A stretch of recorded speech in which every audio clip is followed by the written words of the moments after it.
very good morning to you all. Welcome to Sunrise Daily today. I'm Chamberlain Oso.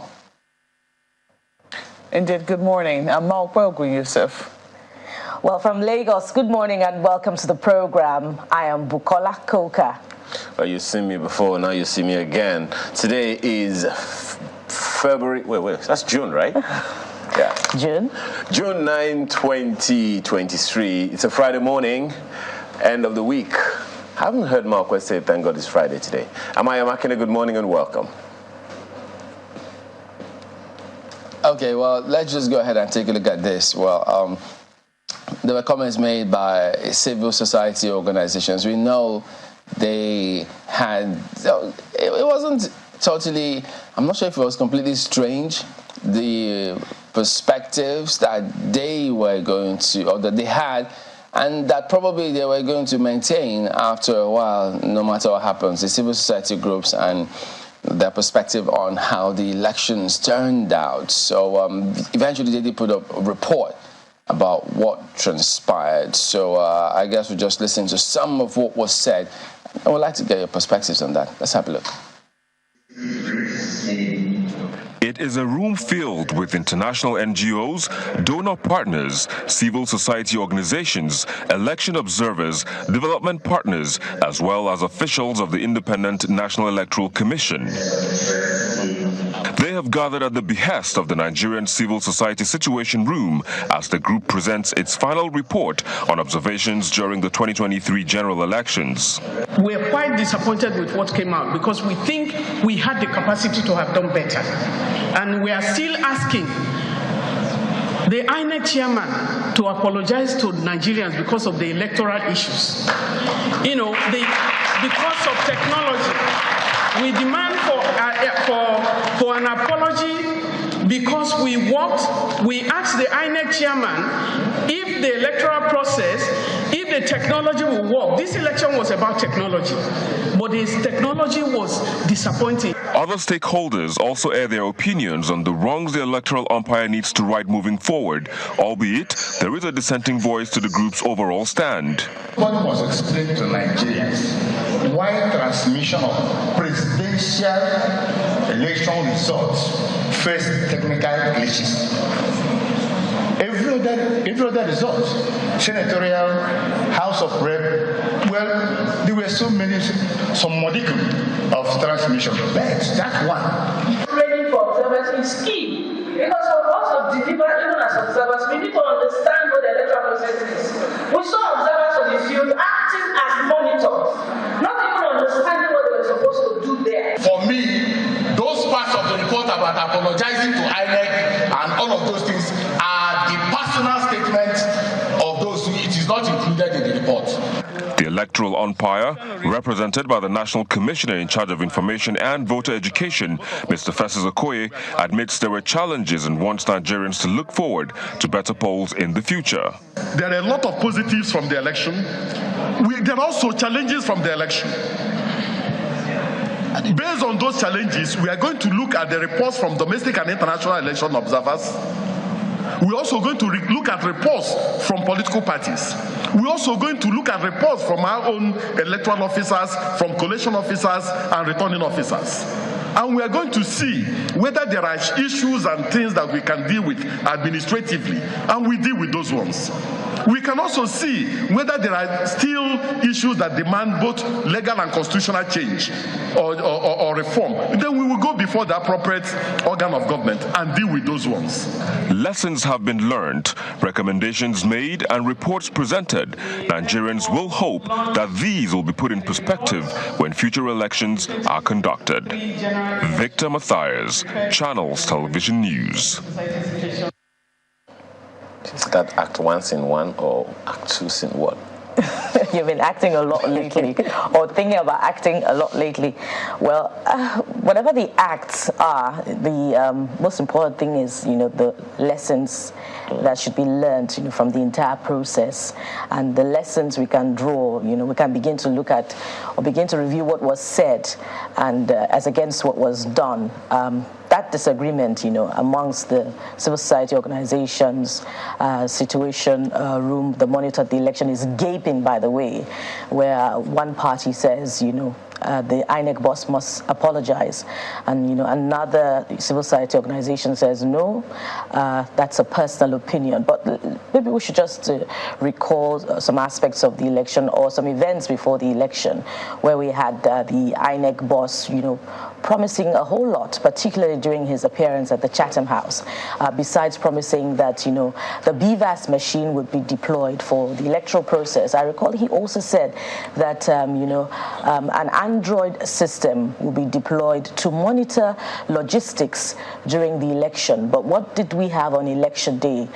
Delay in the arrival of INEC officials in many polling stations across the country, the elections continuing even until the next day, an imbalance in the adherence of electoral rules by INEC officials, where in some parts, some voters were allowed to continue voting into the following day, but in other parts, particularly in the South, voting ended even though voting had gone on for only a few hours.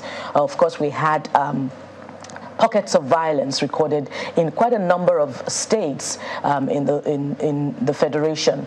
Even in the governorship elections afterwards, we also saw continued delay in spite of the promises that lessons had been learned, and then INEC would review its entire process and make adjustments.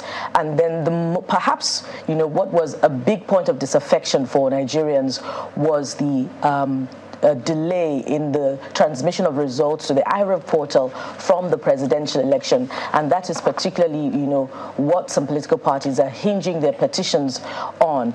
So it appears, as was said, predominantly during the review of the electoral process, that the commission overpromised but under-delivered. So perhaps we should be specific about what the commission should be apologizing for and not dismissing that demand for an apology in its entirety. So a lot more objectivity is required.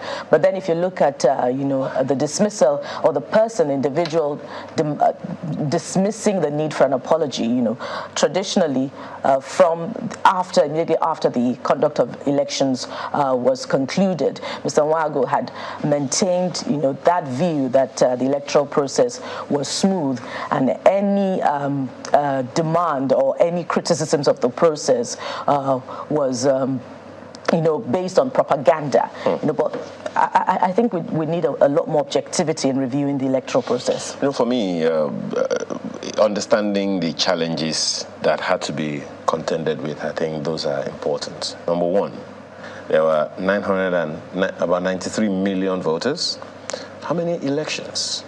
Presidential, governorship, House of Reps, House of Assembly, House of Assembly. That's 5 elections. Multiply that by 93. Multiply that by, factor in almost 200,000 polling units. That's quite a significant thing.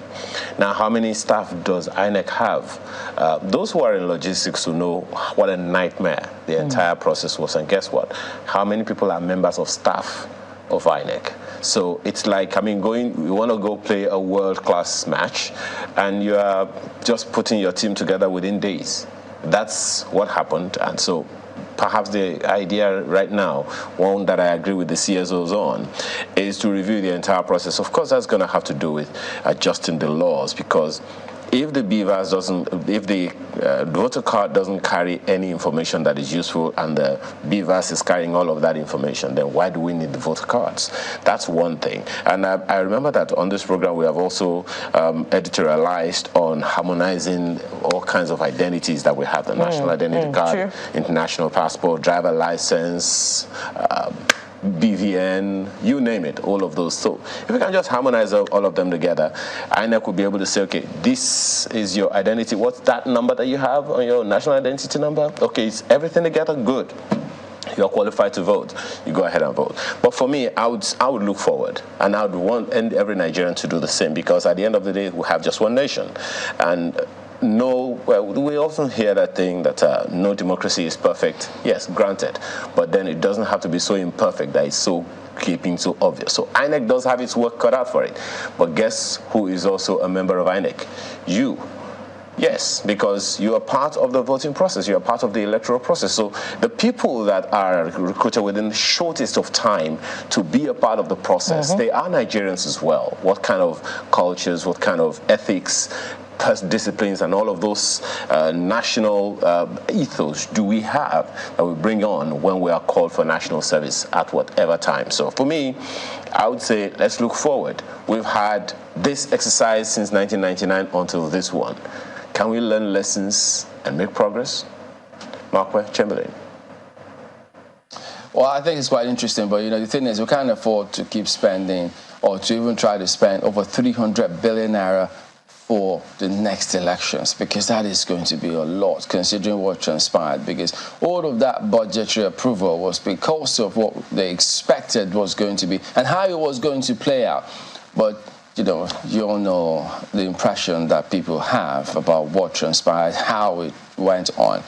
But equally, there will also be some attention on the National Assembly in terms of how do we progress? What kind of amendments will there be to the Electoral Act? Because, we always seek these improvements on a regular basis to ensure that the conduct, the process is a lot better.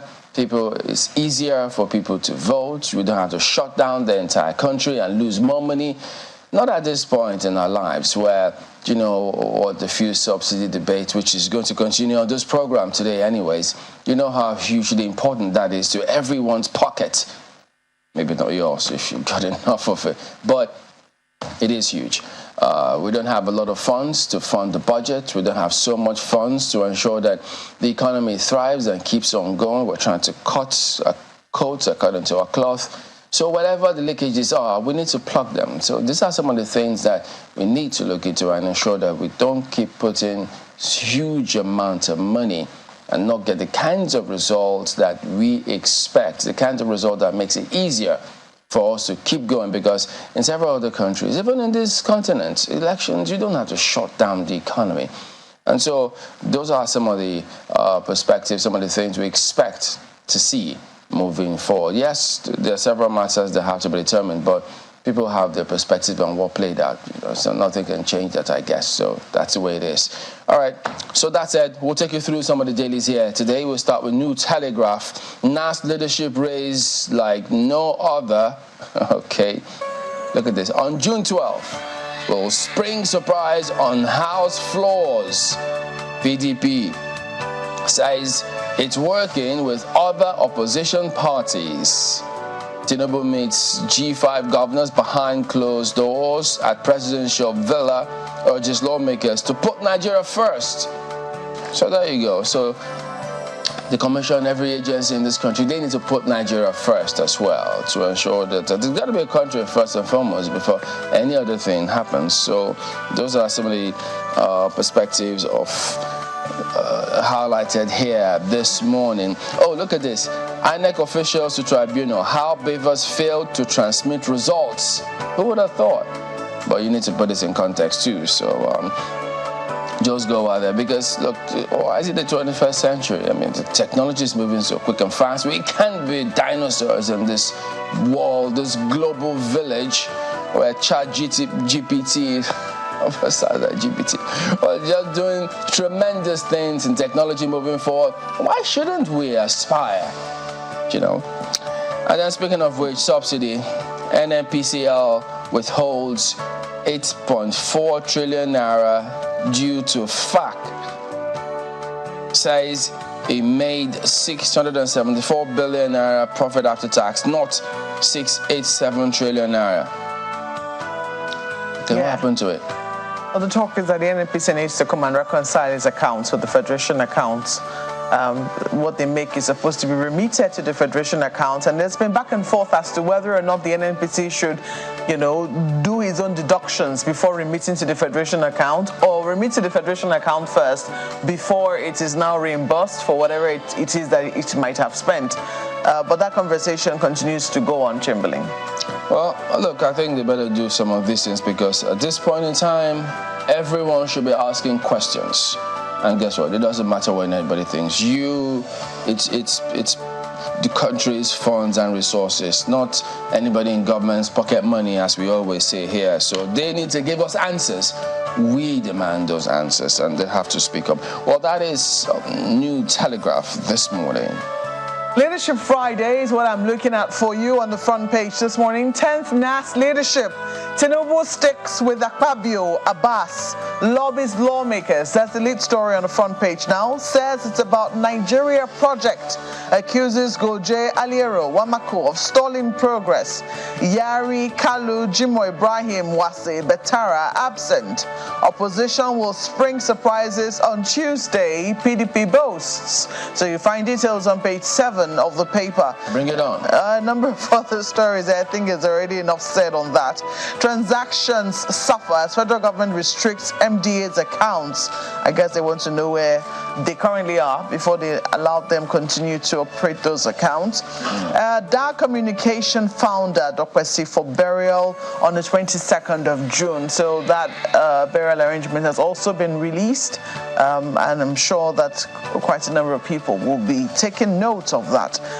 Just beneath the nameplate, OB6 tribunals nod to question INEC on ICT experts. So an eye still on the court.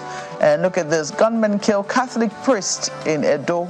It does appear that, gone are the days when criminals used to have respect for the religious. Now anybody is a target. It's a really sad situation. If you flip to the back page, though, there's this very interesting conversation, which Azu is trying to spark. Conversation with Azu. He says, what does it mean to be a father today?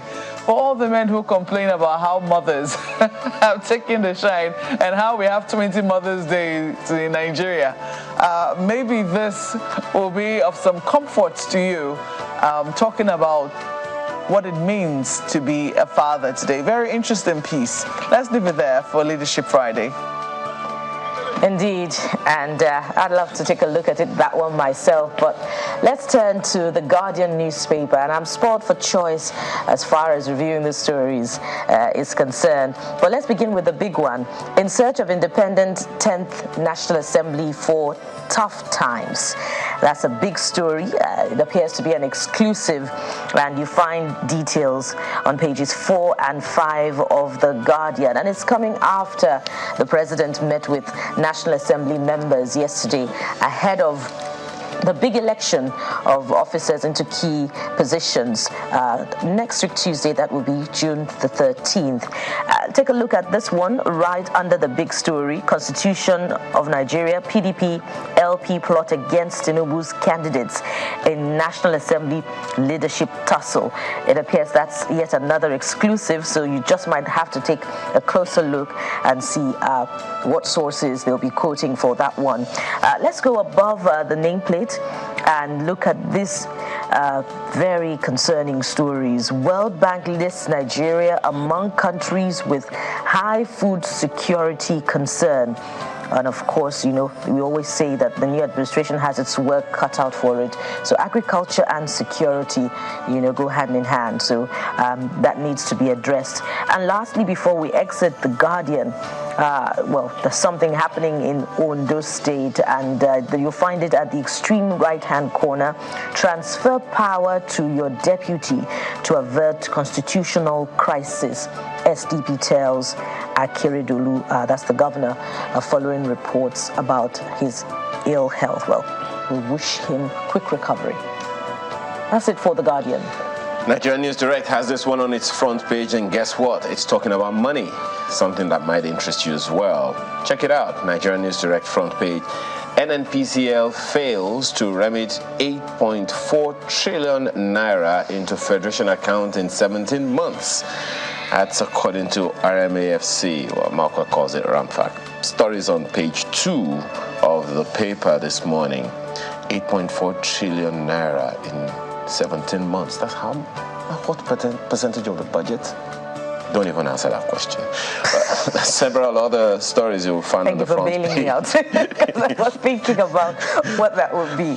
Several other stories on the front page of the Nigerian News Direct this morning.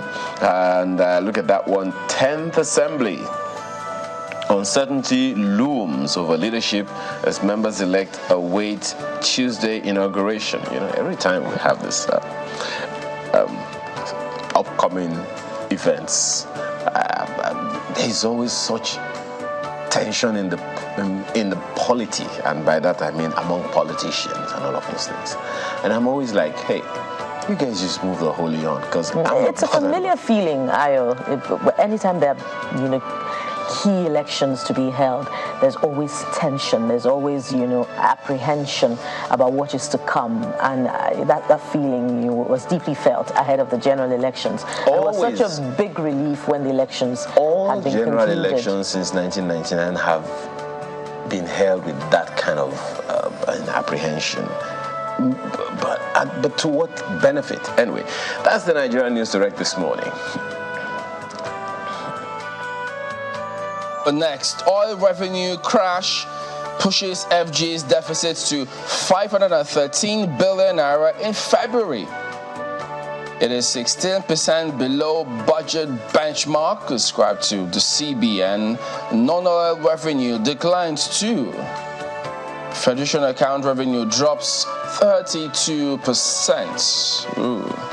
So you wonder. I thought that they said we saved some trillions as a result of this oil swap,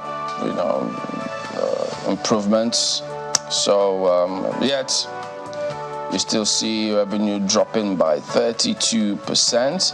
Even non-oil revenue also declines. Well, that's explainable. I mean, if you look at the fact that budget is largely based, much as our oil revenue was going up at some point, our budget is still largely based on the price of crude oil in the international market. So if the price crashes, obviously, the oil revenue is going to push our, that's going to push our budget into further deficit. And as to non-oil revenue, don't forget that economic activity tends to decline, just before elections, around elections, especially with uncertainty. And we also saw this year that there was a cash problem, where people couldn't get a hold of their money, at least in cash. So that would have affected areas of the economy as well. This should be no surprise. So I often wonder then, how is it that customs and some of those other agencies of government always declare huge revenue, and then you wonder, so what exactly is going on in these kind of areas? Because if they keep considering themselves as a revenue-making agency, and then because one of the ways that revenue can increase when you increase the levies, you strangulate certain businesses and ensure things don't. It all comes full circle at the end of the day. So, by the way, these days, notifications from your bank, you might have seen it. If you want that BTA, show 3-year tax receipts. So now, that's a requirement. So if you had downplayed it previously, you knew it was coming. So expanding the tax net, I think, is one of the items that this government said they were going to, and that they are doing, even though we're waiting for the palliatives. That committee that's looking towards doing something about the palliatives. Tick says the clock. Tick, tick. What you have to do quick, because look, several other people filling the punch in the pocket, paying that amount of money to get petrol from, I think it was the CSO. Enough is enough. That I don't know. I'm not very certain, but they use it a lot. That the office of the citizen is the highest office in the land. Yeah. It does appear that the government is saying that's okay. Just activate your citizenship by paying your taxes.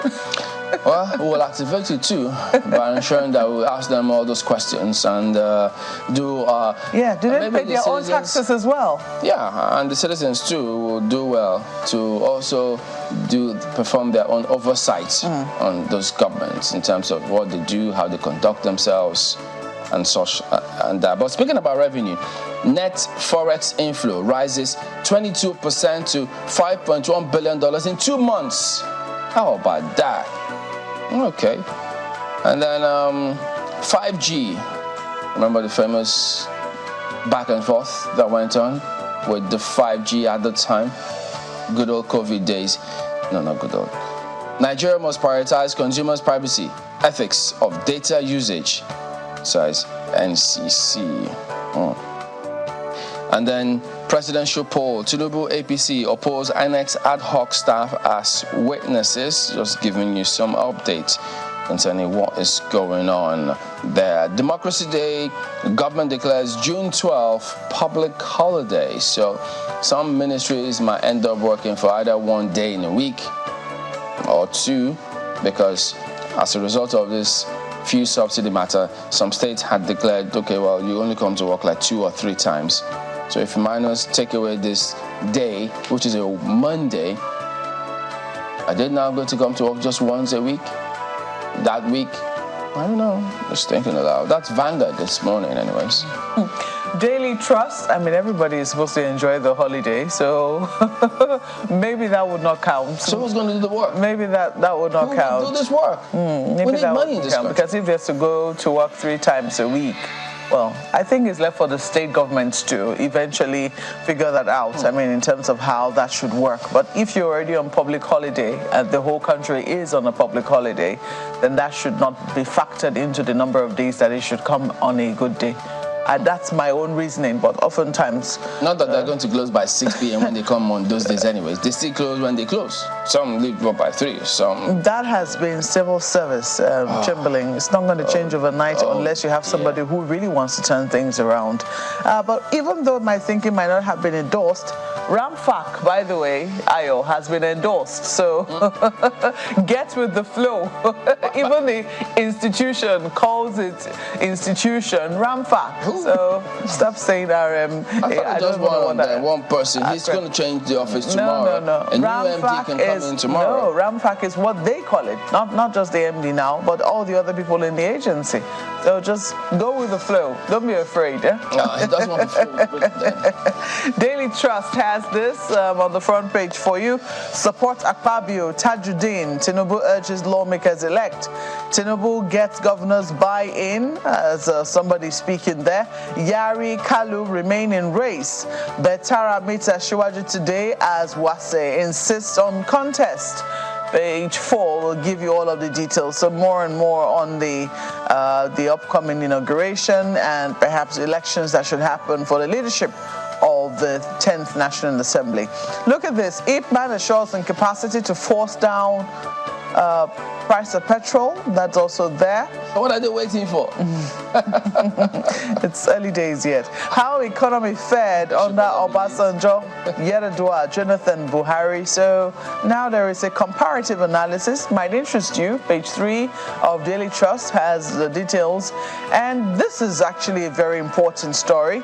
2 years after, freight services on Lagos-Ibadan train stall. So part of the, yes, I mean, that's a very, very important story to highlight. We do know that, yes, the Lagos-Ibadan Expressway is being fixed. The last lap is still causing a bit of inconvenience for people along that route. But, you know, for a number of people, they wonder when that road is eventually fixed, will it last? And that's why the Lagos-Ibadan train services, you know, a lot of people had high hopes when it was done. People are using it. It's currently in use. Apart from the embarrassing incident where diesel finished on the train, it's gone on largely without hitch. Why are we not using it yet to freight goods? We're using it to freight people who are providing services, but why are we not using it yet to take pressure off our roads? That's a big question, and looks like that plan has been in the cooker for a while, but looks like it's not coming to fruition just yet. Page 18 is where you find details. So 2 years after, freight services on Lagos-Ibadan train stall. You might want to see it somewhere on page 18 of Daily Trust newspapers. So, over now to you, Bukola Anayo. Yes, indeed, Marco, it would be a good question to ask, a good report to explore, you know, particularly when you consider the congestion on Lagos-Ibadan Expressway. You might want to ask that besides, you know, the delay in cargo services, what about the people themselves? Why have they not begun to patronize, use the train services such that, you know, more cars will be at home and then, you know, the road will be less congested? But let's turn our attention now to this Nigeria as we look at the big story. Tinubu insists on Akpabio Abbas at meeting with NAS members-elect. Take a look at the riders. Yari's camp stays away, vows a fight to the last.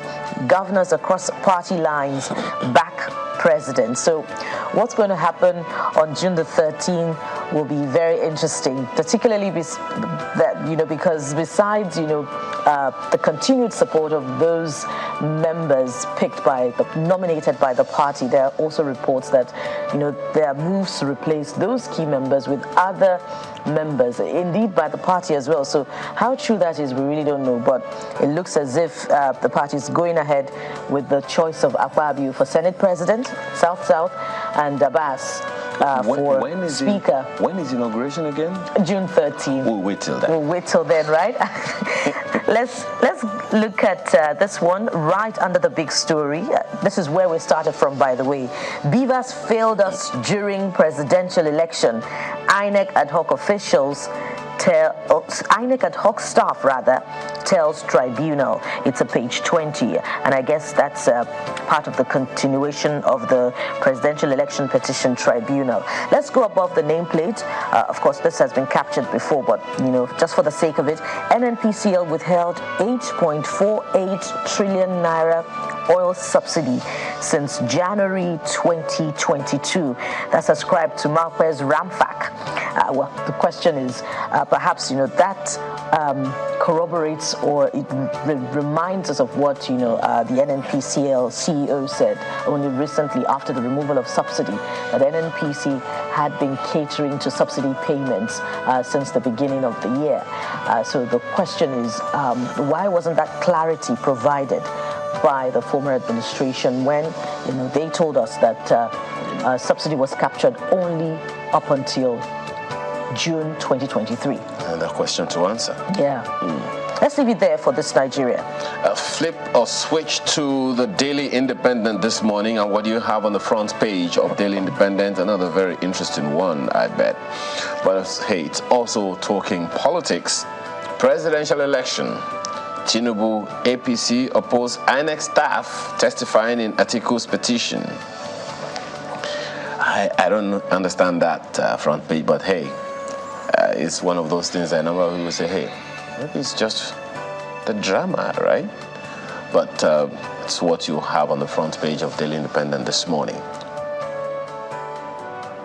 Well, okay, apologies about that one. Doesn't seem like the paper for the day, because that would look like, but still going on the front page of Daily Independent, right above, there is a picture on the front page of the president with the G5 governors, and do we still call them G5? Because not all of them are governors anymore. But anyway, that's what you have on the front page of Daily Independent this morning. The president with the G5 governors at the time. And right under the picture, you find PDP vows to deploy strength maximally in National Assembly leadership election, wants APC, INEC derailing democracy. What does that mean? Find the details of that on the front page of the paper. Continues on the inside pages. Just a quick check on the G5 governors. They're still in search of justice and equity. I thought that has been achieved already, with the election of the new president who is from the south. Well, it depends on where the battle is now, whether it's still in the courts or in the polling booth or in the presidential villa. I don't know. Well, I'm just curious, since they say their visit, is part of their continued quest for equity and justice. So I'm wondering where that equity and justice one individual doesn't give you equity. The entire picture. So I guess we'll find out in a few days. Yeah, that's the Daily Independent this morning on the front page. But then there's this other one. Ramfac, yes, I think we can officially say that Ramfac is Marquez's contribution to national development. Ramfac backs Tinubu on subsidy removal, says it's long overdue, asserts NNPCL yet to reconcile 8.4 trillion naira fuel subsidy claims. That one is also right there on the front page of the paper. Above the nameplate is a very interesting one. Tinubu signs bill raising retirement age of judges. How significant do you find that? The details you find on the front page continues on the inside pages. There's been that, conversation about, the retirement age of even civil servants generally. Mm-hmm. How does that, come into all of this fray, I guess we'll see in the days, weeks, months, and years to come. That's the Daily Independent this morning. On to Nigerian Tribune, 10th NAS, that's their focus today. Tinubu pushes on, meets lawmakers elect. As a lead one here, canvasses unity, national interest, wants them to downplay politics, meets G5. I wonder how they'll do that, because they're politicians, isn't that what they do while they're there? Okay, but yeah, you could get the context. All governors in support of APC zoning template, Ogun Governor. PDP will work with other political parties, Ologun Agba. So you have all of this featuring here today, and that image is of the president. I guess this is when he met with the lawmakers. So yeah, as captioned, the paper gives you that explanation as well. But in the meantime, he signs his first bill as a president. New act harmonizes judicial officers' retirement age and pension.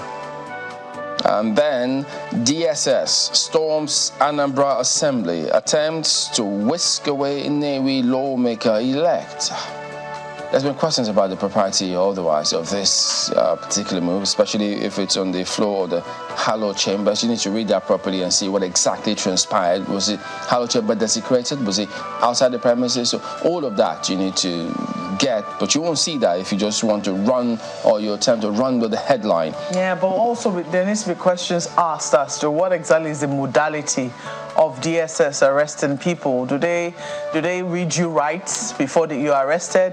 Miranda rights. That's all the ACJ stipulates. Yeah. Before you're arrested, you have to read your rights. You have to be read rights, yes, but I don't know whether, because that is stipulated in the Police Act. Now, whether that is stipulated in terms of how the DSS should carry out its own operations, it's another kettle of fish, but I think that there needs to be a process. If the DSS is going to arrest you, there needs to be a process. You can't just go somewhere and bundle people, put them in a car, and the people think you're a bunch of kidnappers. They had to shut the gate, and then the deputy governor had to intervene, before the man could secure his release. Now, I'm not saying that if he's done something, he shouldn't be invited. He should, of course. If he has done something, he should be arrested. But there needs to be due process, not going about things like as if we're Omar Diko-esque. We're no better than exactly. That incident was so embarrassing for Nigeria internationally. Yeah. All right, so there you go. That is it with a look at some of the dailies here this morning. Well, we'll be back in just a moment and take a look at our first focus this morning. Stay on with us.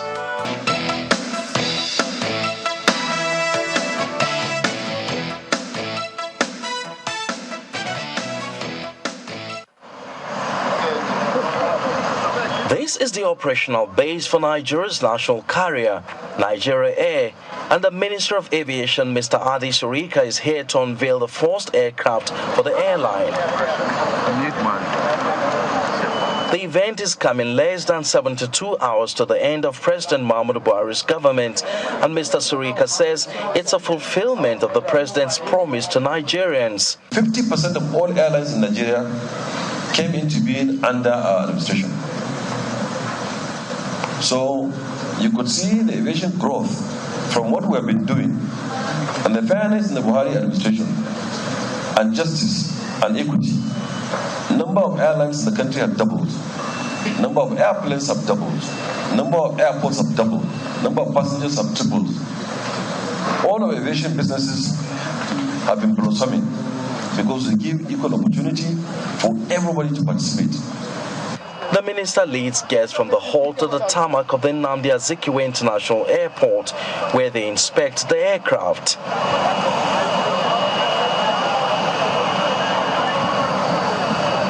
The Boeing 737-800 aircraft, with passenger capacity of 156, is the first in the planned fleet of 30 aircraft for the Nigeria Air, which is 95% owned by private investors, with the federal government holding the remaining 5% share. Nigerian Air will be a $1 billion company in the year in 5 years' time. Mr. Surika also clears the air on the suit filed by the airline as operators of Nigeria in objection to the project. There's no law that stops us from continuing to bring developmental projects to our people. The Constitution of Nigeria is very clear, and it's within their right to go to court for whatever reason they want to go to court. And it is also within our own right to do all the things that will promote the general well-being of Nigeria and Nigerians. And this is one of it. Nigeria Air comes 20 years after the previous national carrier, the Nigerian Airways, stopped functioning, and Nigerians are waiting to see how far this will go. The name and logo of the Nigeria Air was first unveiled in 2018, and 5 years after, it has become a reality. The Nigerian government is assuring the citizens that this project has come to stay, with assurances that it will add to the economic development of the country. From the Nnamdi Azikiwe International Airport, Abuja, Emperor Simon, Channels Television News.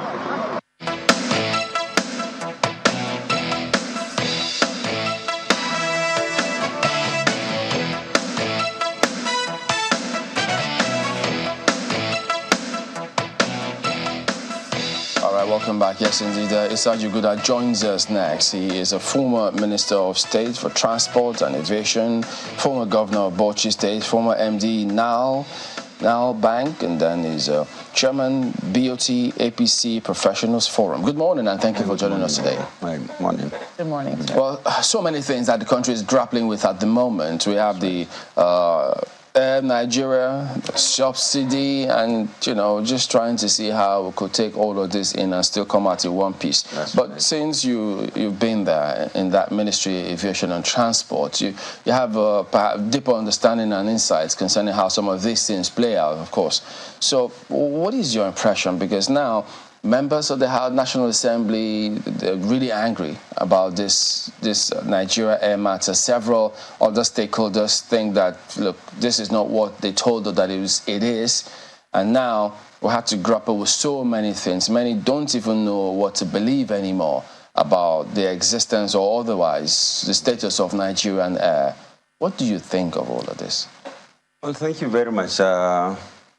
Much as I've not, seen the architecture or read the architecture of how the airline was set up, that is to say, who are the shareholders, people who contributed to the equity of the airline. Is it solely owned by the federal government? Is it owned by some groups, private sector groups, together with government, in partnership with government? That is what I don't know. But all I know about, since the Nigerian Airways was liquidated, and it was liquidated during my time, we, along with BPE, liquidated Nigerian Airways. And of course, there could have been options to, turn around the airline. That's Nigerian Airways. But I think the consensus of government then was to liquidate the airline. And incidentally, from the books of Nigerian Airways, that time as minister, I went thoroughly through the books and realized they have a lot of assets all over the world. And it could have been possible, using the assets, we could have raised some money without government intervention or contributing to, resuscitation of the airline. But I said the consensus of government was to liquidate. So it was liquidated, and of course, we came out without a flag carrier, a national flag carrier. And it was really bad for Nigeria, because at least we need an aircraft that carries our own flag around the world. I'll just follow up on that before you make your next point. So, given the benefit of hindsight, do you think it was a mistake for us to have liquidated Nigeria Airways? Well, I was part of the government, and decisions of government, when taken, they are binding on you. I wouldn't have said it's a mistake. But as an individual, maybe if I was given the opportunity, I could turn it around, because I did something similar to Circle. They wanted to liquidate Circle too. I said no. I met President Obasanjo. I told him, this company does not even belong to Nigeria Airways, so it cannot be liquidated along with Nigeria Airways. And besides, it's a going concern for now, and it has over 1,000 employees. We cannot just afford to, liquidate it without the proper books, legal books to back it as, a legal person. So he accepted, and we turned around circle and prepared it for privatization. And I believe if they had liquidated it, the country would have lost a lot. Jobs would have been lost.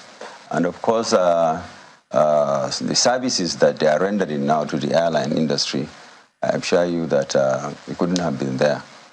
So it's quite possible to have turned it, but like I said, I was part of that decision, and I was even part of the exercise of the liquidation. So in the course of my duties, the then president challenged me with setting up a purely private sector-driven flag carrier, and which eventually, through a very transparent process, it will take us a long time before I can go through. So it's better, let me just summarize it. Yes, please. We were able to market for core investors. Okay. That is Virgin Atlantic, Lufthansa, and of course, South African Airlines. And before then, I had invited the players in the domestic market, that is the airline operators. If they could form a group, they can come together and raise a capital to invest in the airline too. So in fact, they backed out. So we went and eventually were able to, through a very transparent process with Lufthansa being the benchmarker, and then Pitt Marwick being the people who came rated the two airlines after they bidded. And Virgin Atlantic appeared to have 1 point above South African Airlines. So Richard Branson and his group, they contributed 51% of the capital. That's about $26 million. And then we went to the capital markets and raised about $7 billion through private placements. But it has to be the normal capital market transaction. And the airline was officially commissioned, and of course a lot of celebrations. And in fact, as to why I would want to strongly believe that it might not be feasible for Nigeria now to say they want to float a national carrier. Why? Why? Because airline business is an economics of scale business. It is volume driven. So you need certain number of aircraft flying before you. It's a very expensive business, and it thrives on safety, efficiency, and of course quality service, and so on and so forth. So I cannot see us today without partnering with the major players internationally, because an international business, you say you are just a domestic player or regional player, you have not started airline operations. So if you want to join the league, we had the opportunity, but unfortunately we blew it. Because soon after I left office, and another minister came, another one came, and he decided that, look, it's not a good transaction for him. So he decided to advise government that they should drive away Richard Branson from Nigeria. And it was just a pity. Richard Branson was on CNN. He said Nigeria is the worst place you can do business. He's advising any international community member should come and invest in Nigeria. Even the mere fact that Richard Branson was investing in Nigeria, he has Virgin Australia, he has Virgin America, he has Virgin India, and so many other places, and they are very successful airlines. And like I said, trying to justify this issue of making it a success story. Today, you might need close to about not less than $200 to $300 million for you to be able to set up an airline that you can call your own. And you are faced with the following competitions. You are competing with the big, as the BAs, Lufthansa's, American Airlines, Cathay Pacific, you're talking about Singapore Airlines, and so on and so forth. They are all world players that they have gone to alliances today. There's the SLY Alliance, there's what they call One World. All are alliances of airlines that pull together so that at least it's a network, and they have gone very far. For you, for Nigerian airline now, to say that they want to compete with BA, even on the London route, I don't know how. But if smaller countries... But if smaller countries with a smaller markets than ours could start theirs in less than 10, 15 years, and then they're still running till today, why can't Nigeria do something about it? Well, I'm assuring you that the smaller, maybe smaller African countries, in fact. I don't know how many airlines. I thought when you talk about having a flag carrier, you have this. Nigerian Airways started the same year with Saudi Airlines. Saudi today have close to about 600 to 700 aircraft flying. They are a small country, even though oil rich, but you can see the numbers. By the time we liquidated Nigerian Airways, they had only one aircraft. There must be something wrong in their system. And I cannot see how it would have been possible for us to rush into a creation of a flag carrier that cannot sustain itself. That's Nigeria. Nigeria, yes. We've been told that there's a difference between a national carrier and a flag carrier. National carrier is owned even more. I mean, the state has more shares in a national carrier. A flag carrier could be a body or a company that is enabled by the state to, fly the flag of the country. So, I mean, that's what we have been told. You people are the experts. You can educate us. Well, I'm not an expert. I'm a professional banker, and I'm a finance. My background is finance. So I was there and I read what they were doing. I cannot say I know anything much about aviation, yes, but the little I know, I am assuring you that when you say a flag carrier, it's carrying a flag. Indeed. So a national carrier is also carrying a flag. So what is important is for you to have an airline. They say this one is Nigerian airline. So right now, I mean, it's interesting that you say that you're not even privy. You don't even know how this Nigeria Air, what exactly the plan was, etc., etc. I don't know the capital they have. I don't know. Maybe they have maybe a lot of money to start the airline and start competing with the international airlines. And even you see domestically, I mean, you see, at the time we set up Virgin Nigeria, we made Lagos a hub, a hub and spoke airport, just like you have Heathrow. All passengers, African passengers, especially West and Central Africa, they fly into Lagos, and in the morning they spoke out to their own countries. That was the arrangement. And we had a period of 7 years because we used the routes as the assets to set up, to prepare the books of accounts with financial projections so that at least we could market the customers and it will make sense to them. So if you, who's been involved in aviation, didn't know, do you think that there could have been more enlightenment? Because a number of Nigerians too were also kept in the dark, and that's why we saw the National Assembly carrying out an investigation into what exactly was going on with Nigeria Air, and it does appear that so far they've not been impressed. In fact, the words of members of the House has been to the effect that it is a scam. From what we saw, I mean, looking at the fact that an aircraft flew in from Ethiopia to Nigeria, they say it was just for unveiling. 2 days after it was back, and so far so good, nothing's been heard again. So there have been questions, big questions. Do you think that there needs to have been more enlightenment as to what precisely the plan was, and for everybody to have a buy-in? Because apparently there was a lot of kicking against this floating of Nigeria Air. Well, to the extent that from day, I mean, I have not discussed with the minister. At least I would have been able to advise him.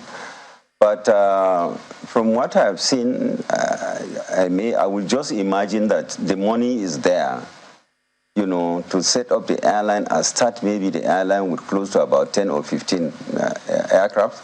And then, of course, maybe some on lease and maybe some on direct purchase, depending on how, the plan, how it is planned. Well, from what we know now, we were supposed to be in partnership. So there was a bid, and we understand that Ethiopia Airways was the one that won that particular bid. So we're supposed to be in partnership with Ethiopia Airways. But the local stakeholders said that the way Ethiopia Airways, the business case they made was such that they were going to be pricing them out of the market. They're going to be, doing what they call predatory pricing, coming down to a level where, it will force other players out of the market, and then much later it will almost be like I said, they're running a monopoly. No, so that was what the local players said, the local stakeholders. They took the Ministry of Aviation to court over this matter. Well, my experience with the airline operators, sometimes they can be unnecessarily difficult. Because like I told you, when I was about to set up a flag carrier for Nigeria, they were invited. But you can see that they could not even come together to talk. Because we held a series of meetings with them. I said, please go and sit down and talk as patriotic Nigerians. If you will not be able to, at least you should be able to take a stake in the airline and be part of the operations of the airline. But they refused. So I'm afraid I don't see how setting up a flag carrier can, how are they going to, are they going to compete on pricing or on quality service or what? What are they going to compete? Or on fares? Because it's an open business and you compete. So there is nobody can subsidize you. So you are in business, you are profit driven, you are profit seeking, so that you can underwrite your expenses, your overheads and what have you. So I don't think, no matter the number of airlines they would have brought in, it's the same Nigerians they will employ. Yeah, but they argue that, when you say nobody can subsidize you, that the way where this company was going to be getting its own funding from, they're going to be getting funding from Exim banks. They had access to that. Ethiopia Airlines already is a well-established airline. They get their own funding from local banks at a high interest rate, and that already, put them on an even foot. So these were their own complaints. Yes, madam, but I don't think that there's anybody stopping them from going to Exim Bank. If they qualify, either Exim Bank Africa, Exim Bank in China, Exim Bank, because we have access facilities from different financial institutions the world over. Nobody is stopping the airline operators from accessing funding to, to fund their airlines. But it will be a very big mistake for any, because I was a banker anyway to the airlines before joining government. So, in fact, most of the airlines, Bellevue, almost AAS, all of them, they had accounts with me, and I was managing them. Some of them, we lease aircraft for them. Some of them, we give them overdrafts to run their overheads and so on and so forth. So given that position, given that experience also on handling their finances, I don't think what they are saying is true. All right, well, we'll still get your views on the petrol subsidy, but in the meantime, let's go to our colleagues in Lagos. Yes, thank you, Chamberlain. Your Excellency, part of the position put forward by Captain Rowland on the program yesterday was also that the airlines put up interests in the bid that was advertised such that they could have a stake in Nigeria Air. And I recall he was saying that Air Nigeria was the first to express interest, but that they didn't get any response from the Ministry of Aviation, or i.e. the minister. So it would seem, if that is true, it would seem like there wasn't a competitive field, even competitive field for airline operators, the domestic airlines in the country. How do you respond to this? If that is the case, I think they were wrong. Everybody would have been given the chance to come and compete and bid. So if there was fairness or there was concealing of information in the process, maybe if they can prove it, why not? I think it's not a big deal. They can reverse the process entirely. So if people, airline operators were blocked from competing, I think that is very unfair. But if the minister could do that, I'll be very surprised. So it's something that I would not want to believe. Your Excellency, are you also aware, as it emerged from our conversation yesterday, that details from the contract bid were to the effect that the Ethiopia Airlines, that was to own 46% in the stake, was given a 15-year moratorium? And if that is true, one of the questions we asked was, there are airlines, domestic airlines that are thriving. Let me land on that, sir. There are domestic airlines that are thriving in the country, doing business well, that are not giving that same kind of tax holiday. Well, I think tax holidays is something that has, by law, I think, especially in industry, is normally 5 years. But there are incentives you normally give maybe co-investors like that. And it could have been possible maybe they gave them up to 15 years. But I would be shocked if a government would concede to giving somebody, a company to concede the best should comply with the law 5 years. But I don't know for airline industry if there is a separate law that backs airline to give waivers, tax holidays for up to 15 years. But I think it's unheard of. But being a business concern, and given that Nigeria wants to attract an investor to come, you just have to let go certain things so that at least you can attract the investor because he's putting in his money. So it could have been possible they would have, but I don't know if it is true that it is up to that 15%. But if they have already presented it and you saw that it's 15 years, you can say it's unfortunate. So many questions to be answered in that regard. You also argued only moments ago that Nigeria is not mature yet for a national carrier because it's a capital-intensive venture. But if we look at Akwa Ibom I didn't say that. I didn't say it's not mature. I said we don't have the capacities now to set up, a very successful, profitable flag carrier for the country because we have to align with a major player. Much as Ethiopian Airlines, yes, it's an international airline. It was set up in 1947. It has never, for any reason, closed shop. Even at the time of war, Ethiopian Airlines were flying. Yes, they are doing very well. But I'm assuring you, they cannot compete with some of those that we would want to, partner with, so that Nigeria too can carry its flag the world over. And there's a lot of money involved, a lot of investment. Because, for instance, now, if you are in partnership with British or Lufthansa or Virgin Atlantic, you are assured of all the lounges. There are lounges all over the world. When Virgin Nigeria took off, there was Nigerians using the Virgin Atlantic counters the world over. And already there is this alliance, automatic alliance.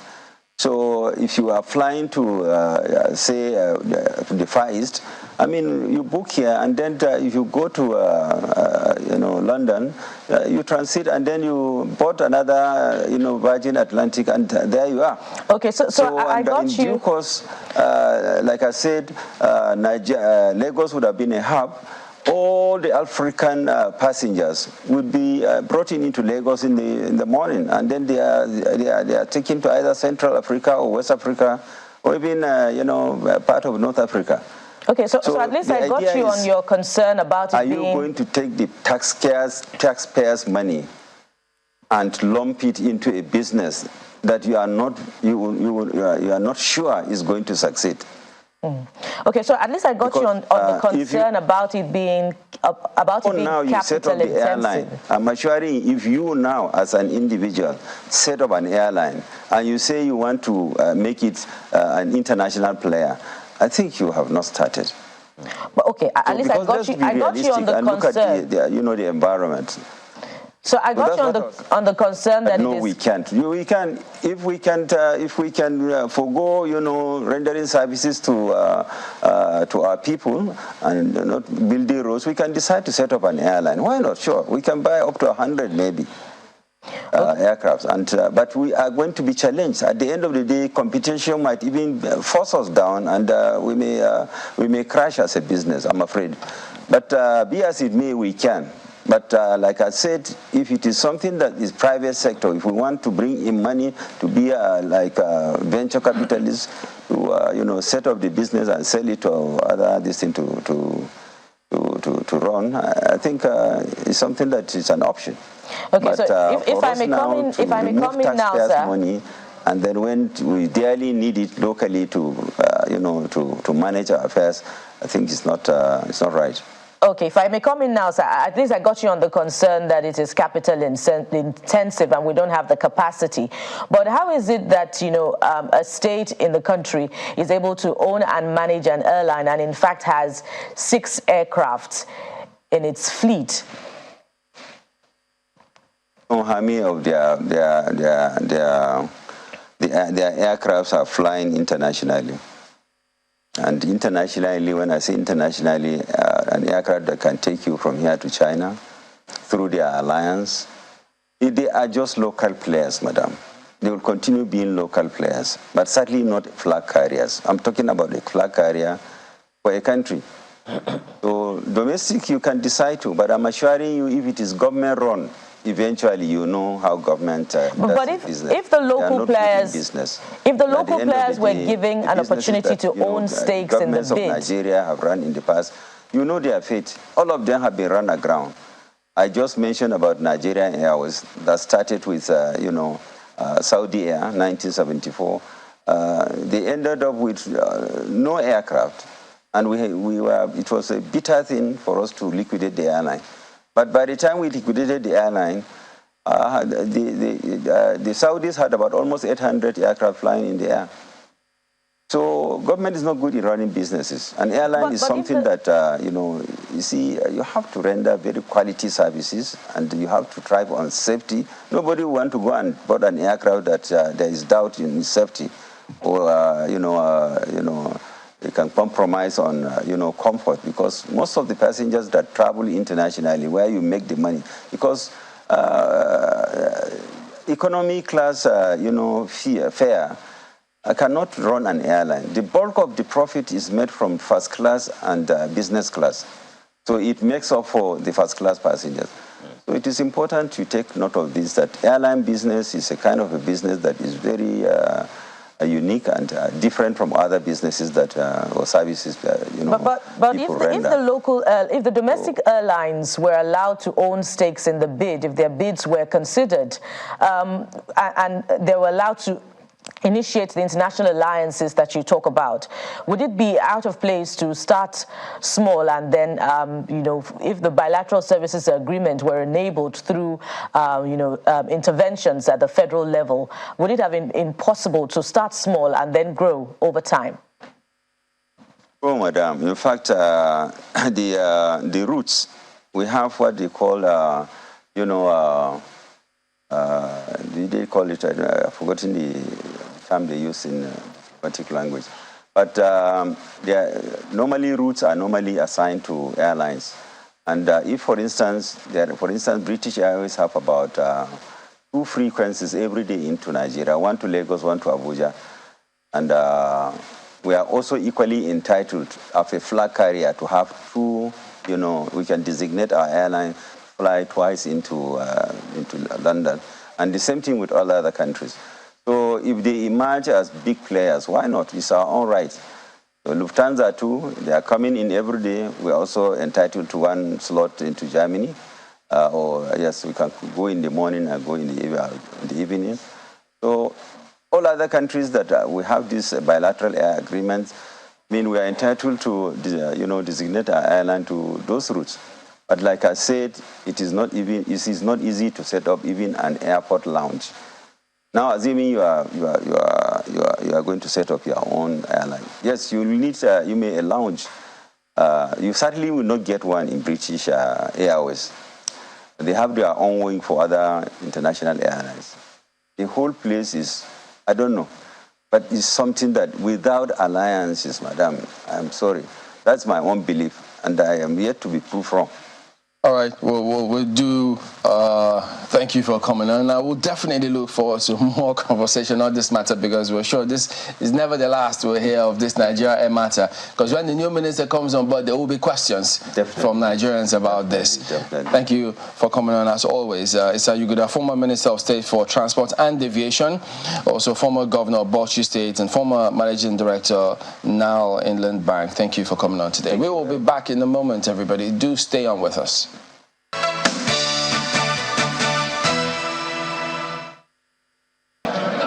It is the very last plenary session of the 9th House of Representatives. The Green Chamber is filled even beyond capacity in preparation for a valedictory session.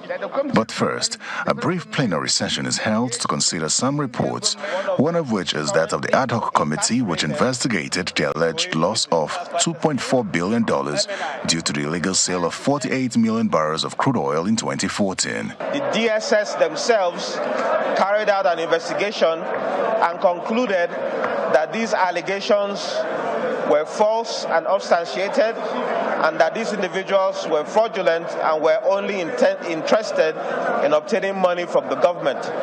And this exactly is the finding that the committee made. Then it's time for the valedictory session. As is customary, the House admits former presiding officers, House leadership and clerks.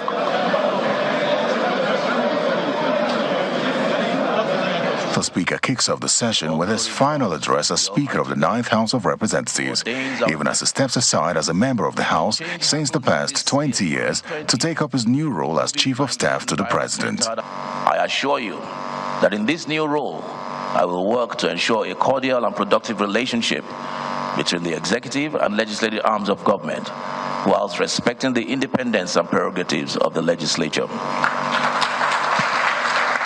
Then the goodwill messages begin. But Mr. Speaker, in your new role, we have not been able to reach an El Dorado.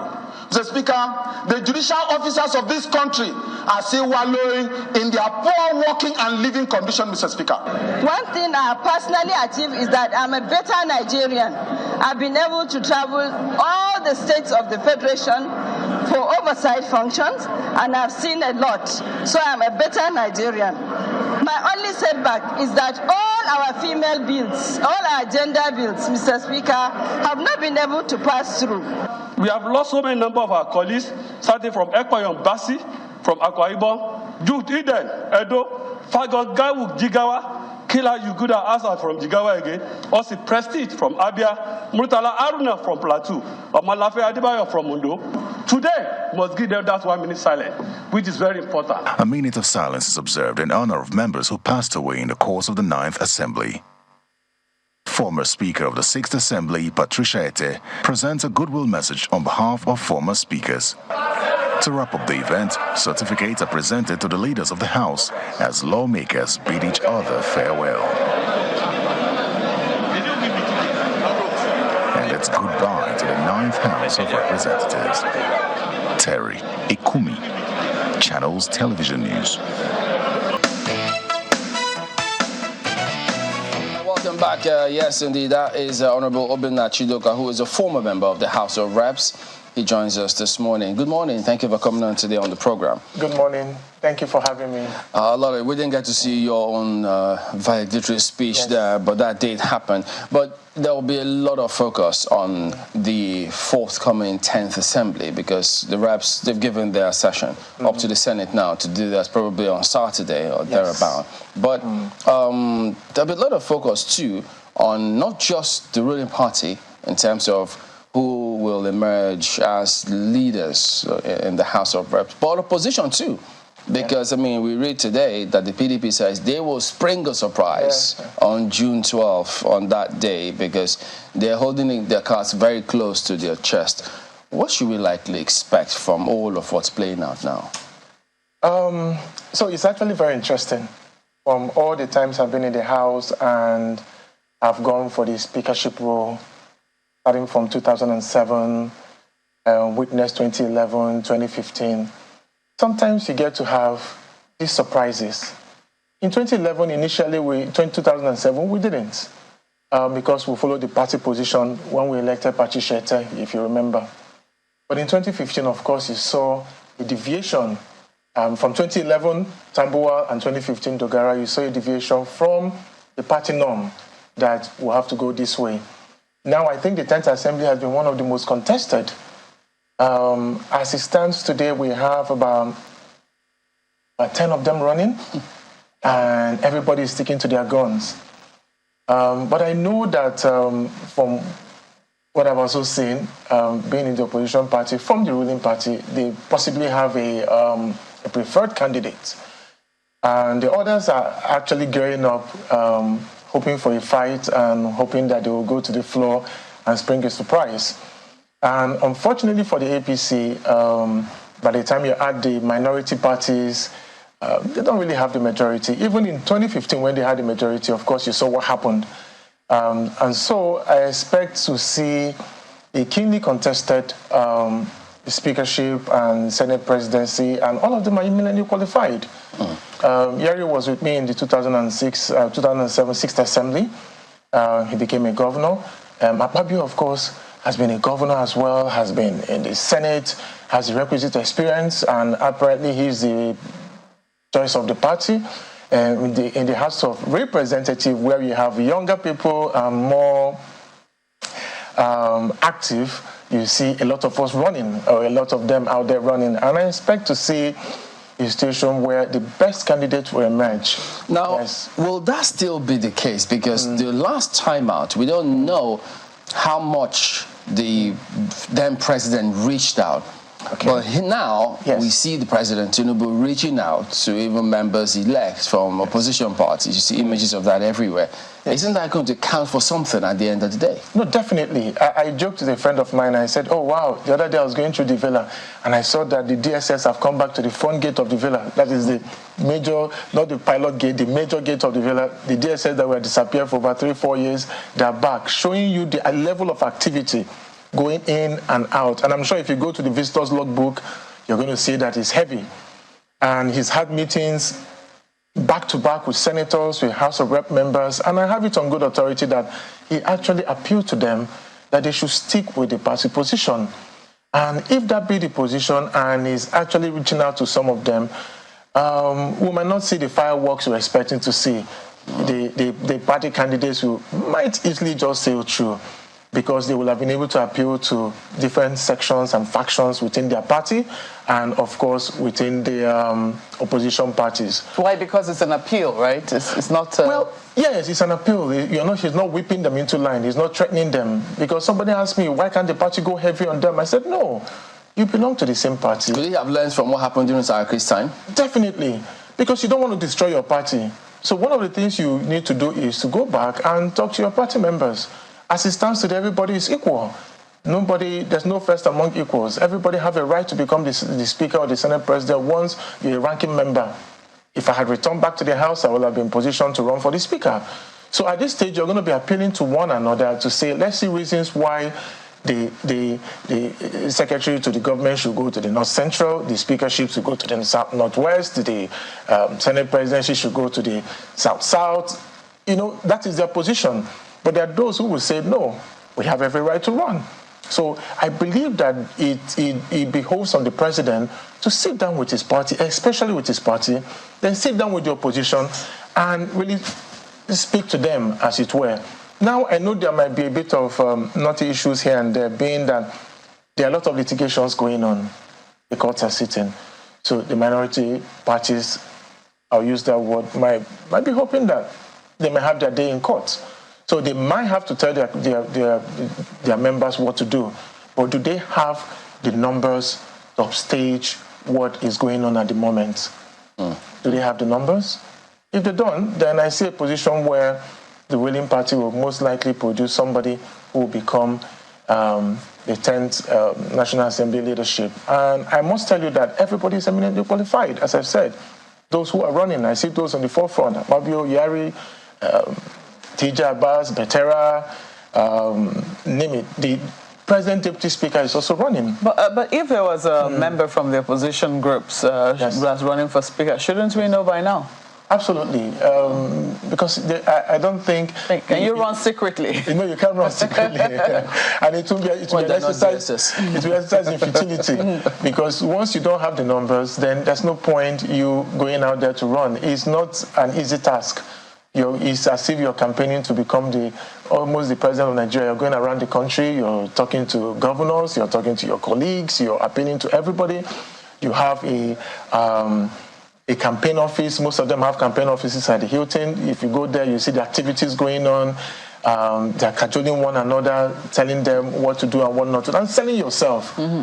So you must be able to tell your colleagues that this is the pathway to success, pathway to victory. Mm-hmm. And once you can show our people the pathway to victory, they're not going to take you serious. Mm-hmm. So they're only talking to those that have such pathways. But as somebody who's been, as you've chronicled, in different houses and, with different leaders emerging, and looking at the fact that the strongest criticism against the Ninth Assembly was that it was a rubber stamp. Do you think that the emergence, well, I don't know whether you agree with that term, I think it would be up to you to say whether or not you do agree with the tag, but do you think that the problem could have been with how the leadership emerged? No, I don't think so. I think in the Ninth Assembly we've got a speaker who is eminently qualified, who have a Femi Gbajabiamila, who, of course, emerged from the party system. The party wanted him, and he emerged. His background, being a lawyer, qualifying from Atlanta with what you call magna cum laude, he is eminently qualified. And he showed the way he handled the House. It's not because he was my speaker or we have a good relationship or anything like that. No, the track records are there to prove. You've seen the amount of bills we have produced from the Ninth National Assembly. You've seen times that the speaker had to go against his party. You've seen do you remember when he insisted that he would not sign the budget until they make provisions for, I think that was the NSAS, monetary provision for those who were impacted by the NSAS. You've seen him at different times at loggerheads. So there's no time we can say it's a rubber stamp legislature. This is a man that will listen to you intently and look at what the merits and demerits of what you're presenting is. So by the time you present the budget, and by the time you present your bills, by the time you present your motions, he looks at it dispassionately. He has given us, even in the opposition, opportunities to sit down and lash out at their party without reining us in. So, but why do they have up to almost 10 people contesting, as you said, if he's listening to the party and the members? Well, as I said, every member has a right. There should even be more, because the more the merrier. You have opportunity to choose people you want to run. But of course, we know the wheat from the chaff. We know those who are really running and those who are coming out to say, hey, so when there's a meeting in the villa, I'll be invited. When there's so they do this for those purposes. Why not? When there's committee consideration, So I want to go back to that because apparently you do not agree that the Ninth National Assembly, or let me be more specific, the Ninth House of Representatives was a rubber stamp. But do you think that tag could have come from the Senate?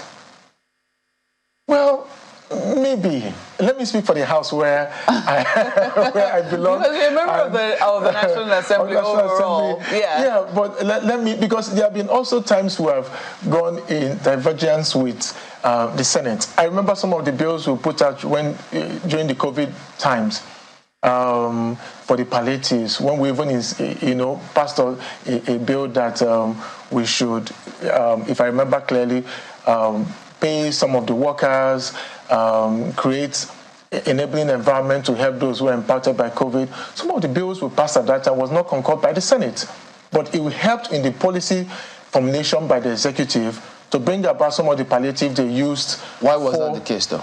Well, I don't know. There are so many bills that were passed in the House that have not been concurred in the Senate, vice versa. So, but for the House where I belong to, I've seen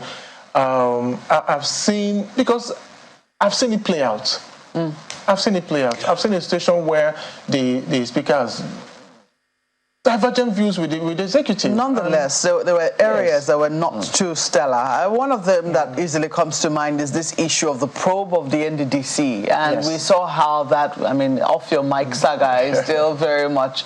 And after that, after the leader, yesterday I had a very interesting interview I had with another member who was saying, oh, the chairman of the committee was only trying to gain control of the seated when he was telling Senator Akpabio at the time, who was Minister of the Niger Delta, to put off his mic. He was only trying to gain control of the sitting. And I said, well, after that, it would seem that the mics were permanently put off because we haven't heard anything on that particular probe. So it does appear that there have been areas where the 9th Assembly hasn't, or let me say the 9th House of Representatives, we're going to be more specific, hasn't exactly given a stellar account of itself. So do you have regrets in those areas? So having a leadership with 360 members, almost 90 committees, and having a legislative agenda which was put back by the Speaker for members to follow. Of course, there might be areas where we haven't come up to par. And in such areas, I'm sure that it wasn't what was envisaged by the Speaker and the leadership.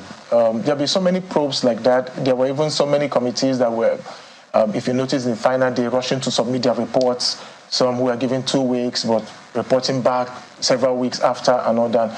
But I must tell you, if you follow closely the 9th National Assembly, especially the House of Representatives, and read up and see the legislative agenda which was put in place, those ones had to deal with every segment of this economy, every segment of the nation, everywhere. And so sometimes you might have chairmen who bring their personal self to bear, and that usually happens sometimes. So it behoves from the Speaker to bring them in. The NDDC has been one spot that several issues have come up, also in the oil and gas sector, where we have so many other probes that sometimes we've been at divergence with the executive, and then sometimes members, maybe one or two, haven't presented themselves very well. So when you talk about regrets, I don't see much of regrets. I think it's a well-passed mark for some of us who have paid attention to the work we've done there, who have looked at almost the 2,332 bills we considered, almost the 2,000 bills that were passed, majority of them members' bills. Over 2,000 motions that were put in place. It is a very hard-working house. And I'm taken aback when I see people to say, what do you people do in the National Assembly? What do you actually do there? And I say, come with me and see what we do. Sometimes you see the Speaker sitting from morning till afternoon, and in most times it doesn't happen. It's not only about him. It's about the committee chairman. It's about the members. It's about those who... There were 2,017 bills that were put by members. Who are the members? All right. So as the guest said for Tuesday, while we wind down here as well, when you made reference to how the Speaker emerged, even though they thought he was going to have emerged previously until Dogara came up. Sure. And the voting pattern at that time was secret ballot. Yes. So now, if it's going to be open ballot, the dynamic will change, won't it? Well, it makes it more precarious for everybody. So everybody will see what you do. Exactly. What it means is that if you're going to any camp, make sure you stick with that camp. You can't come to me in the morning and say, I will vote for you, and then go to another camp at night and say, oh, I'm here. No, it doesn't work that way, because on that day, you're going to stand up and be counted. And I think that helps. My fear about the chambers is that once you get in there and the door shuts, you're in there alone. Whatever happens there determines what happens in the next 4 years. Determines who becomes the Speaker. Determines who becomes the first among equals. So we must be able to go in there with the mindset that anything can happen. On that day, unfortunately, on Tuesday, I'm going to be on the outside watching. And of course, you know that National Assembly is under repairs. And of course, not many people are going to have access to the chambers. Many people are going to sit outside and then we'll watch and listen to what happens. And then the horse trading is going to go on within the house. It's usually quite interesting. I love it when we do that. And then sometimes you see a surprise will spring up. 2015 comes to mind. But in 2019, you saw how the leadership and how the party the ruling party presented themselves and went strong against their candidates, and the speaker emerging with a large number of votes. So will that happen on Tuesday? Will there be surprises? Will the opposition parties come together and agree and say, oh, we are going for a particular candidate? Have I seen such candidates? Have I seen what's on ground? Have I seen anybody who I feel that was bringing surprises? You never know. Let Tuesday come. Just before you go. Yes. Now, with the way the elections played out, particularly in the Southeast, and the kinds of persons who lost those elections with their wealth of experience, much as, yes, they may say it's democracy, so is the region going to benefit from it, or have they lost? How do you relate to that? Without mincing words, I would say we've lost a lot. I can tell you that. When I stood up to speak at the valedictory session, I said, I must thank the people of Surulere 1 for bringing Femi back for the past 20 years. I must thank other constituencies that have brought back their people 3-4 times. If you look at it today, the whole of majority part of Southeast do not have experienced members returning. That plays a lot of role. This is not the executive, this is the legislature. The legislature talk about ranking. It depends on how many times you've been there. It is when the leadership of the House is chosen and when the committee membership comes out that we simply realize what we've done to ourselves. If you want the presidency, vote for the presidency. You should be able to look back and say, the National Assembly works about ranking. All the people running for Senate, for speakership and Senate presidency are all ranking members. You don't see a new member coming up to say, I want to be the speaker. It doesn't work that way. Most new members, they will be committee chairmen because as it stands today, there are only 66 members returning. We've never seen that before. So, and you have over 99 committees, you're going to have them. But those 66 members will be considered first when you have critical committees like Committee on Appropriation, Defense, Works, all that. You have experienced members so that they can guide the affairs of the House. And so when you do that to your people, to yourself and to your people, you are the ultimate beneficiary, you are the ultimate losers and not beneficiary. And I think that's what happened to us in the Southeast. Thank you very much indeed, Honorable Obinna Chidoka. Thank you for coming on, and all the best to you. Thank you very much. All right, we will be back, and we'll be talking about Kano politics. That is in a moment, so stay on with us.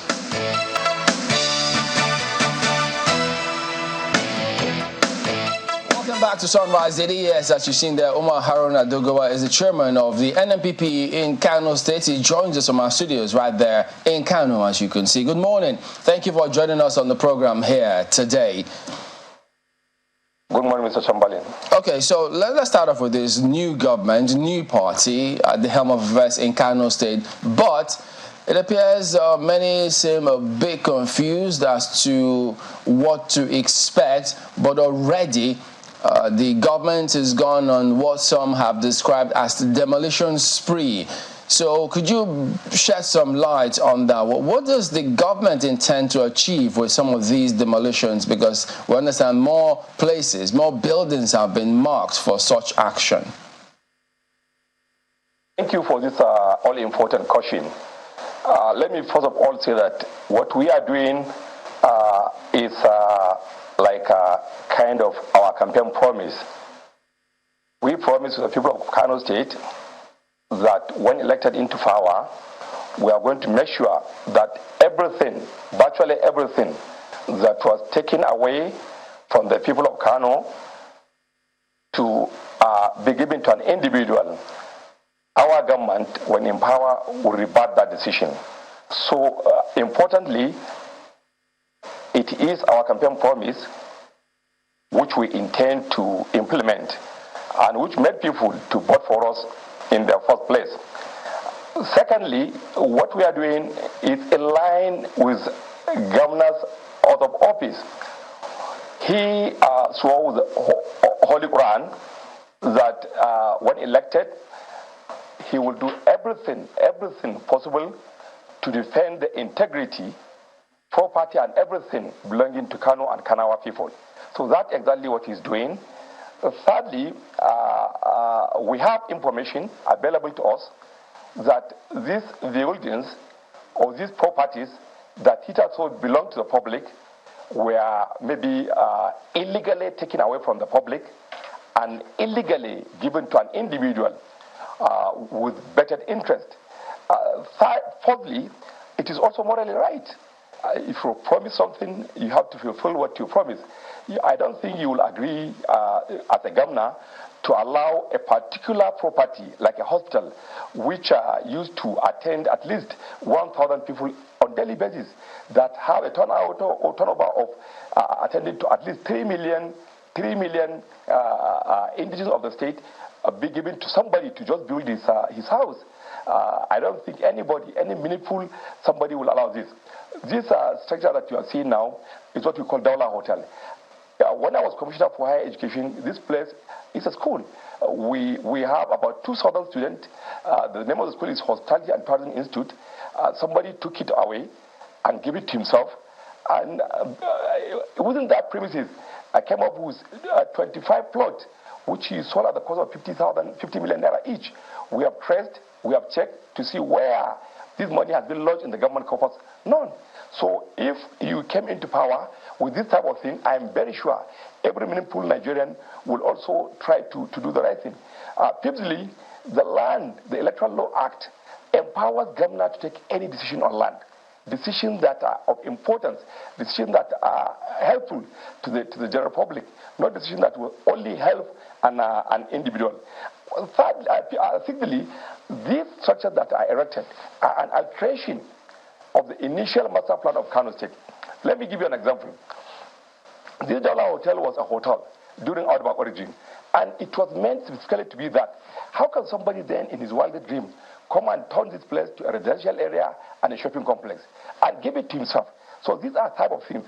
And we have the issue of presidents. If you check in this country, even the present president, His Excellency President Bola Ahmed Tinubu, when he was governor of Lagos State, he took certain decisions on demolitions. And even Governor Erufai, when he was minister and when he was governor, he took this decision. Even Ganduje himself took decision because all this property we are demolishing now. Let me give you an example of Hajj camp. The Hajj camp is a place that houses 160 houses belonging to the state government with mosque, police station, and everything, schools and everything. Because as at that time, during the late 60s and early 70s, the whole of West African pilgrims used to fly out from Kano. So this was made specifically to house these pilgrims. And even after that, the Kano State government continued to use it for public uses.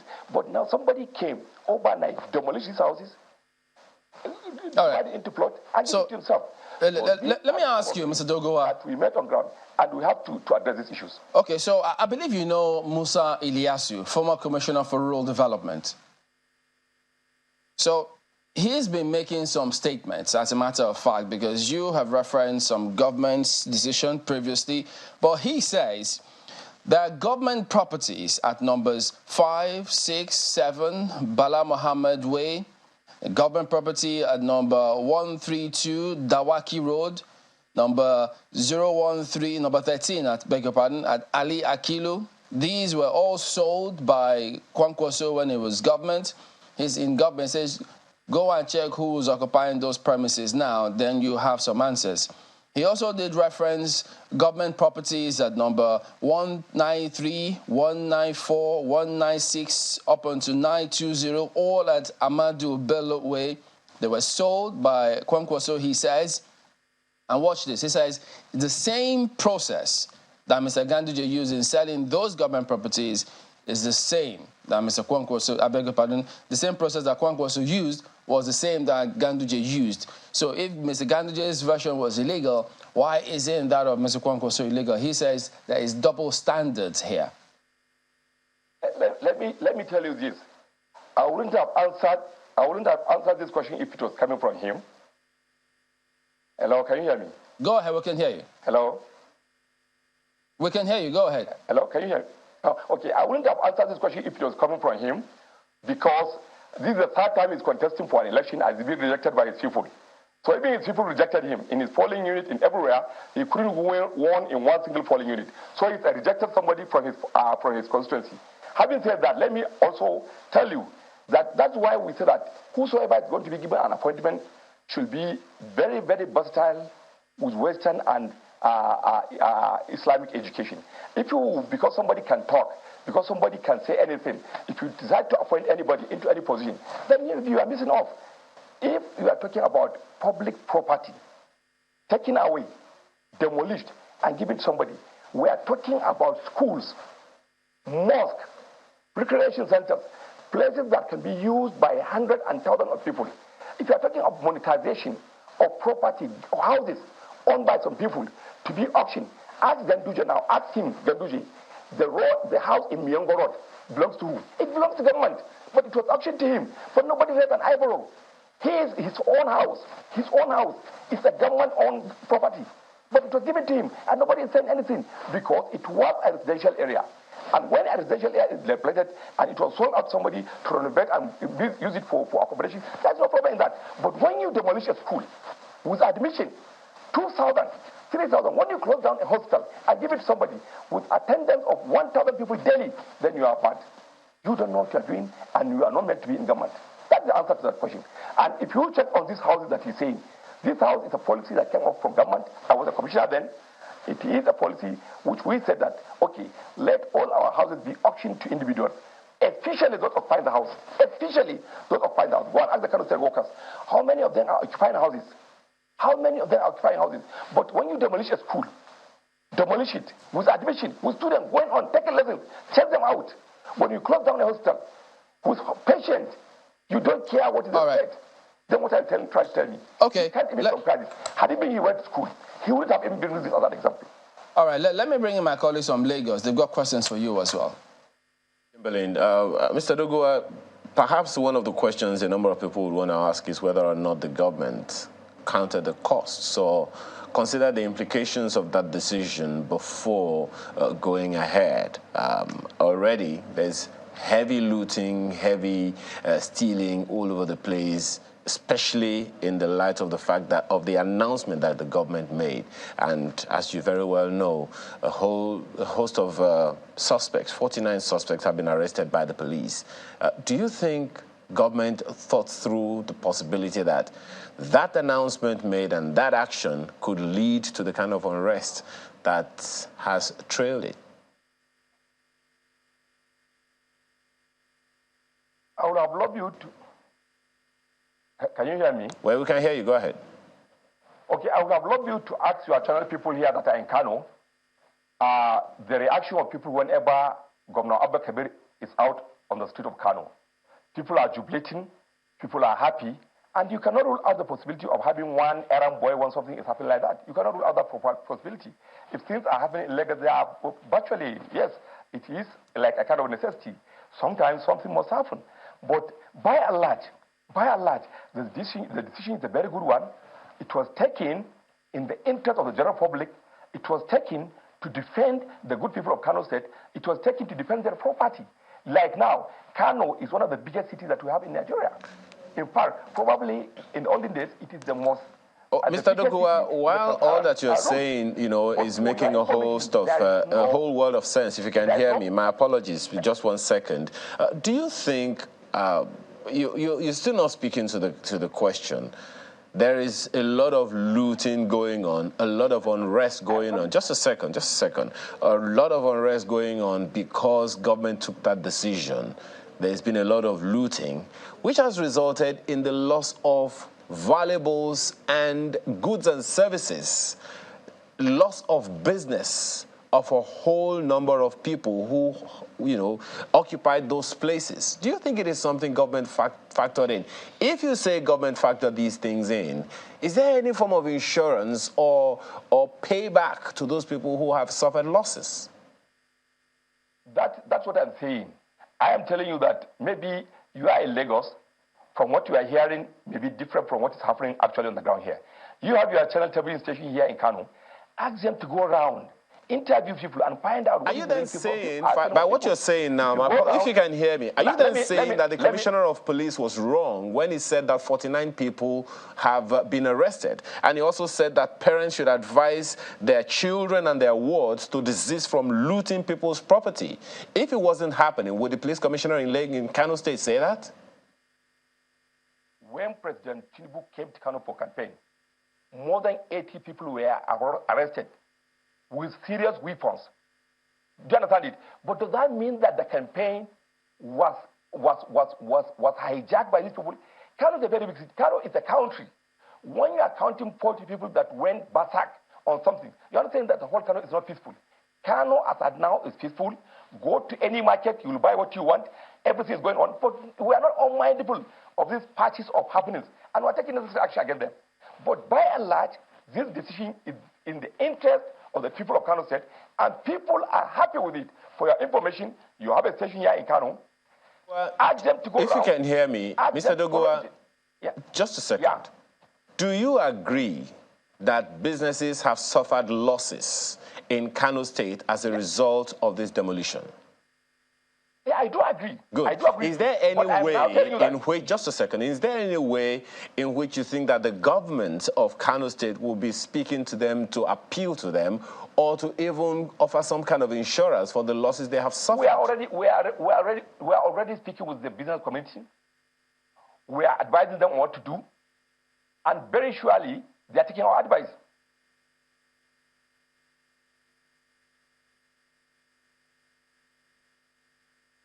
All right, Mr. Umar Doguwa, the chairman, NNPP, Kano State.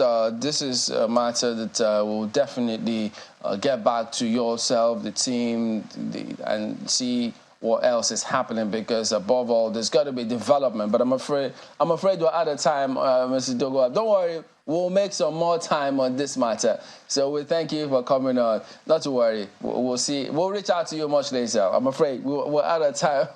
We're out of time. Don't worry. Don't worry. We'll get back to you and make it happen. Don't worry. We can assure you on that way.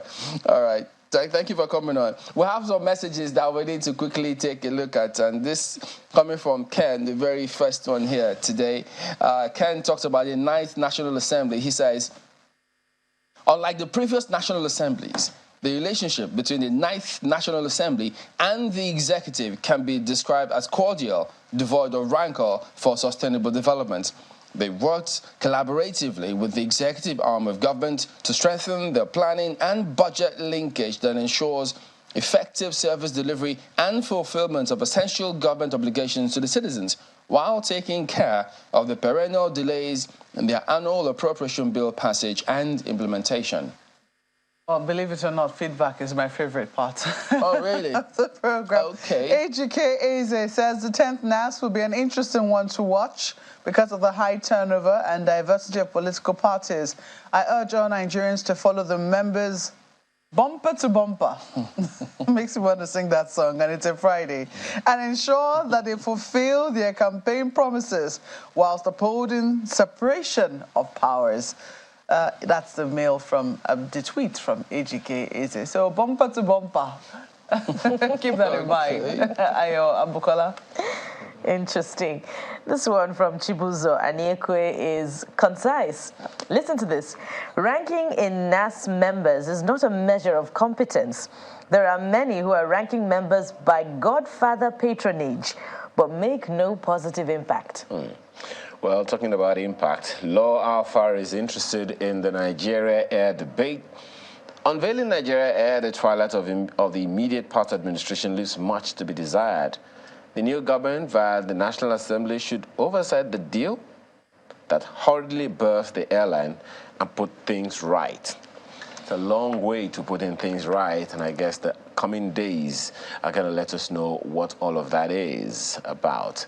Well, that's the much of the program we can take today. Thank you for the privilege of being a part of your morning and the beginning of the weekend, the first of it, I think, in the month of... Is it the first of it in June? No, it's the second weekend. Amaya Makinde, have a wonderful rest of your day.